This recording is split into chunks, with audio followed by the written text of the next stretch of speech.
muncul dari ahli spiritual Mbah Yai yang saya ceritakan di awal, yang dari Jawa Timur yang datang ke sini. Memang di sini ada makam yang namanya Mbah Yai Hasan Basari, Hasan Basari. Itu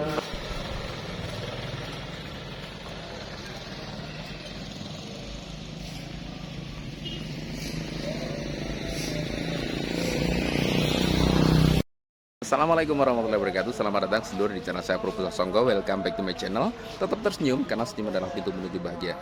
Saya bersama Pak Wahyudi. Beliau ini kami tua Kerajaan Desa Semanding, Kecamatan Kakuman. Nah, kebetulan di sini ini ada sebuah makam kuno yang sebelumnya tidak teridentifikasi.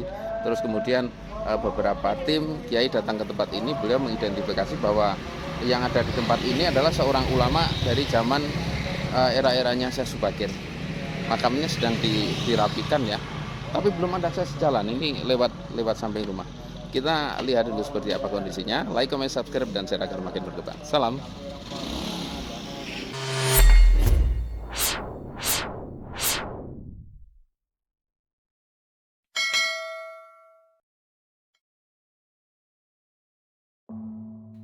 Salam.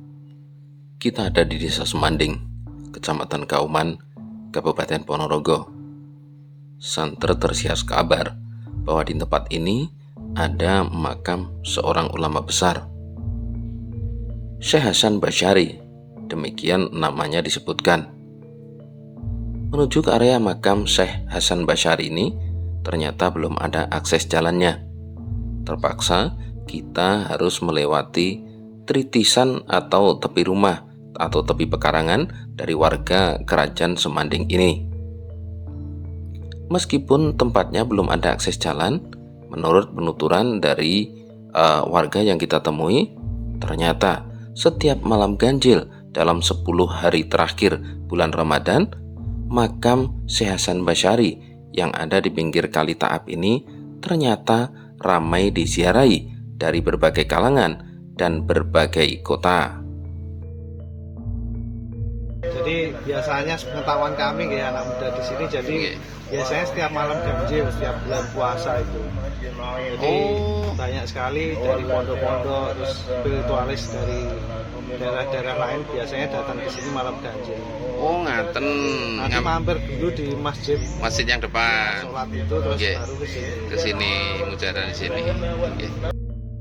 Makam ini dulu tak terawat. Bahkan warga Kerajaan Semanding Kauman Ponorogo ini sama sekali tidak ada yang tahu nama siapa sosok yang dimakamkan di sebelah selatan dari Kali Taap ini. Yang diingat oleh warga bahwa tiap Ramadan tiba, maka akan ada orang yang datang berziarah atau nyekar dalam bahasa lokal ke makam yang ada di selatan Kali Taap ini. Dahulu kala di sebelah timur makam ini adalah Masjid Tiban, demikian warga menyebutnya. Nah, jika kemudian yang dimakamkan di sini mendapat sebutan Syekh Hasan Basari seperti yang tertulis dalam nisan ini, maka nama tersebut didapat dari isyarah yang diterima oleh beberapa kiai yang melakukan mujahadah di tempat ini. Mengutip keterangan dari para kiai tersebut yang kemudian disampaikan ulang oleh para warga yang kebetulan kita temui pada hari ini, maka kiai atau Syekh Hasan Basari ini adalah kawan karib atau kawan seperjalanan Syekh Subakir yang dikenal sebagai sosok terkenal di tanah Jawa ini. Jika merujuk pada keterangan tersebut, maka Syekh Hasan Basari ini diperkirakan hidup kurang lebih pada abad ke-15 atau tahun 1400-an, tahun di mana dikenal sebagai kedatangan Syekh Subakir di tanah Jawa, kemudian menaruh tumbal di beberapa tempat. Namun, ada juga statement yang menyebut bahwa Syekh Subakir hidup atau datang ke Pulau Jawa ini jauh lebih lama, ratusan tahun, dibandingkan tahun yang disebut sebagai abad ke-15 tersebut. Namun ada yang menarik bahwa Masjid Tiban yang ada di sisi timur makam ini kemudian dipindahkan karena status kepemilikan tanah yang belum menjadi tanah wakaf. Masjid tersebut sebagian menjadi Masjid Lailatul Qadar yang ada di sisi utara dari makam ini. Sementara sebagian dipindahkan menjadi Masjid Suronatan yang ada di utara alun-alun Ponorogo. Merujuk hal ini, pemindahan kayu menjadi Masjid Suronatan tersebut terjadi kurang lebih di awal abad ke-19.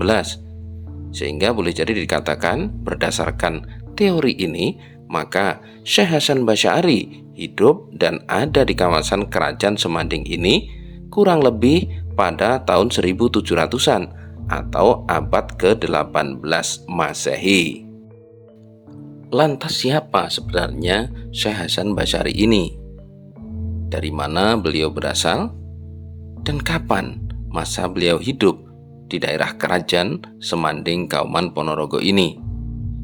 Sampai saat ini belum ada keterangan yang jelas karena memang tidak ditemukan inskripsi ataupun tulisan-tulisan terkait dengan keberadaan sosok ulama besar tersebut.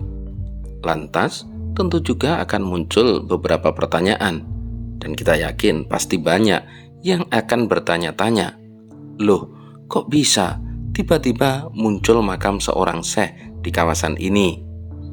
Yang pasti makam ini adalah makam kuno. Tentang siapa sebenarnya sosok beliau, nama Syekh Hasan Basyari ditetapkan atas isyarah yang diterima oleh para kiai. Apakah nama tersebut benar-benar real atau nama yang ditetapkan begitu saja? Tentu waktu yang akan menjawabnya. Wallahu alam. Semoga ada keterangan maupun penelitian yang jelas tentang keberadaan makam Syekh Hasan Basyari di Kerajaan Semanding Kauman Ponorogo ini. Assalamualaikum Pak Wo. Waalaikumsalam Mas Bor. Oke. Pak Wo ini nama lengkap Pak Wahyudi? Ya, nama saya Pak Wahyudi.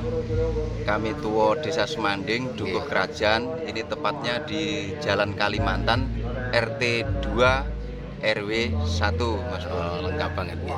Ini Pak Wo, sebagai pemangku wilayah, saya kan penjenan sangat memahami, setidaknya tahu tentang makam Syekh Hasan Basyari. Ini kan belakangan sempat ramai juga jadi perbincangan, karena kok tiba-tiba muncul makam di dekat Sungai Kali Taap. Kalau saudara semuanya belum tahu, Kali Taap itu membentang di sebelah selatannya Pasar Sumoroto. Nah, ini di selatannya pas. Ini kemudian ada kalau saya menyebut makam baru tidak, tapi makam ini baru direstorasi. Dulu memang asli ada makamnya, Pak? Sudah ada, sudah dari turun temurun Mbah Buyut dulu entah tahun berapa. Kami sebagai generasi kurang tahu tepatnya, tapi yang jelas makam ini sudah ada sejak ratusan tahun, insya Allah. Oh, tapi dulu belum tahun. Ini ya Pak? Belum, maksudnya belum teridentifikasi ini namanya siapa gitu?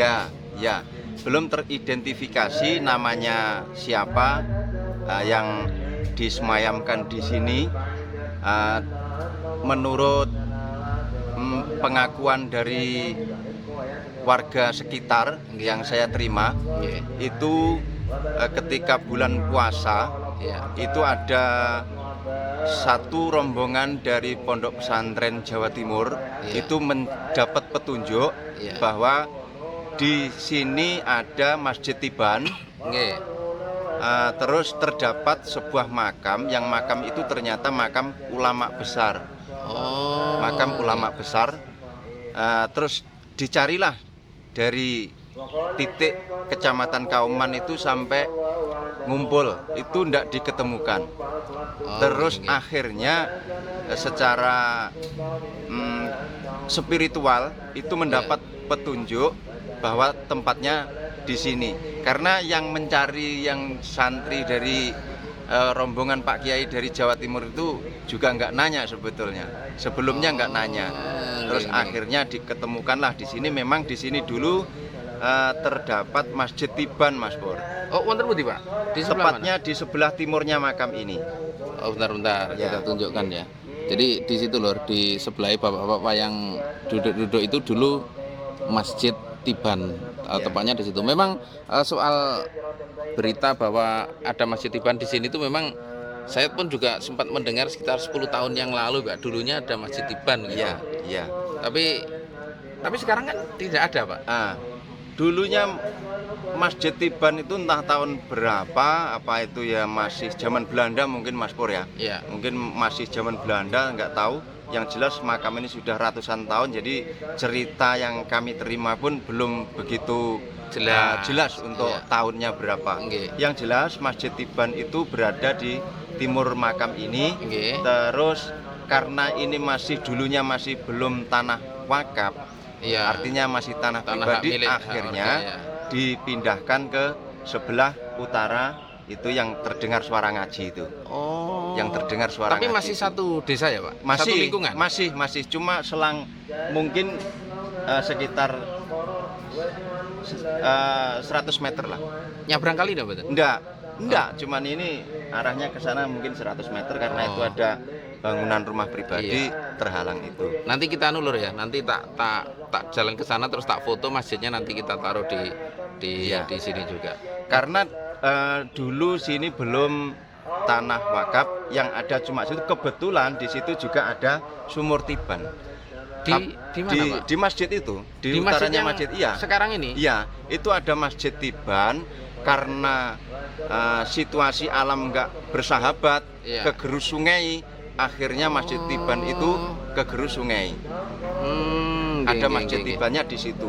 Oh, berarti sebelum ini situ juga sudah ada masjid sumurnya. Tapi Sumur kelong Tiban. kali. Iya, sekarang sudah hilang di gerus kali, walaupun ini sudah pulih, tapi untuk petilasannya sumur itu sudah dibangun lagi, jadi nggak kelihatan sekarang. Jadi sudah tidak ada bekasnya ya, Pak ya? Sudah nggak ada bekasnya, direnovasi. Tapi dipercaya itu memang kalau ada hajatan apa itu banyak dari warga dari wilayah Ponorogo ini yang sempat ngambil air dari sumur Tiban itu. Karena dipercaya memang itu dulunya sumur Tiban. Oh, ngaten. Kalau ini, Pak, kalau untuk restorasi atau renovasi makam ini kapan ini, Pak? Sekitar 1 tahun yang lalu. Sekitar tahun yang lalu, setelah COVID. COVID hampir habis itu. Oh, 2022. Ya, COVID hampir habis itu. Ini ada, alhamdulillah, dari keluarga dari sini, lingkungan sini yang mendanai untuk pembangunan renovasi ini. Iya. Kalau terus kan sempat lama tidak terawat ya, Pak, makam di sini. Ratusan tahun tidak terawat. Warga kan tidak tahu namanya beliau. Siap. Kemudian ada tertera di nisan ini Syekh Hasan Basari dan Nyai Hasan Basari. Nama itu diketahui dari mana? Nama itu muncul dari ahli spiritual Mbah Yai yang saya ceritakan di awal, yang dari Jawa Timur yang datang ke sini. Memang di sini ada makam yang namanya Mbah Yai Hasan Basari. Syekh Basari, Hasan Basari. Itu pertama kali yang muncul itu. Dari, kalau nggak salah itu dari Jombang atau dari mana itu. Oh, ngaten. Serombongan santri sama Pak Yainya spiritual di sini. Terus ini setiap bulan puasa, setiap malaman Mas Pur. Malam selikur, ya, itu pasti hadir ke sini untuk bermujahadah di sini. Iya. Ya, mungkin sekilas itu yang bisa kami sampaikan. Terima kasih sama Mas Pur yang sudah mau hadir ke tempat ini. Walaupun jauh jaraknya, tapi alhamdulillah mau hadir. Mungkin ini menjadi sarana untuk mengenalkan situs-situs makam-makam purba yang bisa untuk pengetahuan di wilayah Ponorogo ini. Terima kasih Mas Pur. Iya. Sun, Pak. Assalamualaikum. Waalaikumsalam warahmatullahi wabarakatuh. Oke Lor, ini kita sudah ngobrol dengan Pak Wahyudi, yang mana tentang seputar makam ini, bahwa keberadaannya memang benar-benar makam kuno ya, berbeda dengan beberapa makam yang lain. Kemudian ada penamaan Syekh Hasan Basari tadi, hasil apa ya istilahnya, semacam hening dari beberapa orang kiai maupun santri yang datang ke tempat ini. Terima kasih sudah mengikuti video ini. Semoga bermanfaat, menambah pengetahuan kita semuanya. Jejak-jejak ulama di Ponorogo itu selalu ada. Tentang bagaimana tanggapan Anda, silahkan dituliskan di kolom komentar. Terima kasih, semoga bermanfaat. Assalamualaikum warahmatullahi wabarakatuh. Salam.